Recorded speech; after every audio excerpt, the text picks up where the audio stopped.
11 janvier 2013 a été signé l'accord national interprofessionnel qui prévoit une extension du marché des complémentaires, en tout cas une extension des complémentaires aux salariés, ce qui apparaît comme une bonne nouvelle, l'idée que les salariés puissent avoir davantage accès aux complémentaires santé.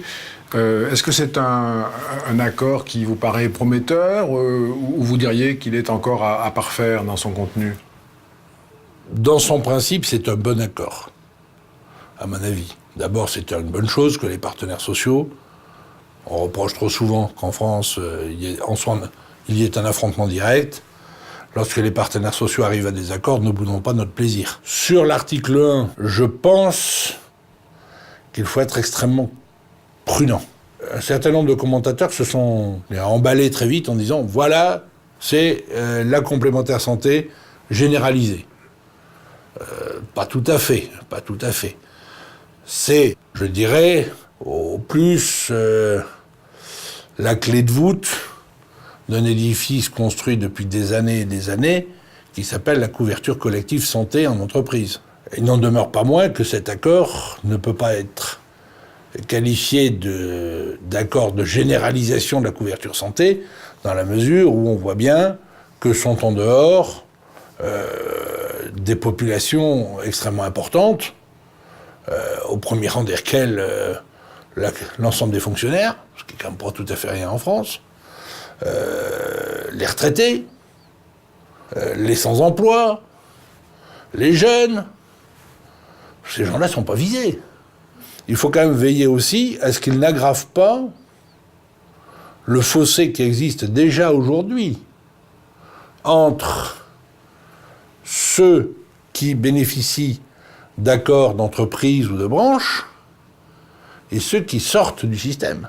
Là, on est vraiment sur un accord qui, encore une fois, dans son principe est bon, qui, dans ses modalités pratiques, s'il n'est pas convenablement conduit, peut être redoutable et renforcer encore la séparation entre les collectifs, c'est-à-dire les salariés qui ont un travail, qui sont dans une entreprise, et le reste de la population.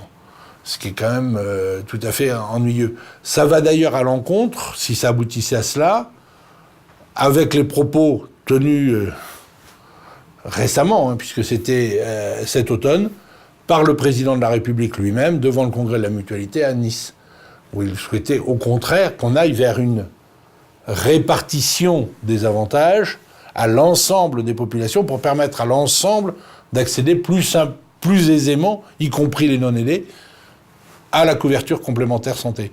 Si on veut faire de la technique, je dirais cynique, à travers l'accord ANI, on regroupe les bons risques, les gens qui sont en âge d'être au travail, qui ont une activité, qui ont la surveillance par la médecine du travail, etc.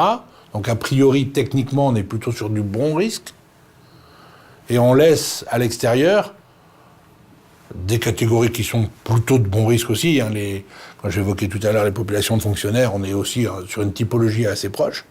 Mais également, on laisse à l'extérieur. Et donc, la globalité de ce que l'on pourrait appeler des risques aggravés, les retraités, les chômeurs, des gens en situation de précarité, voire de détresse, et c'est quand même extrêmement grave.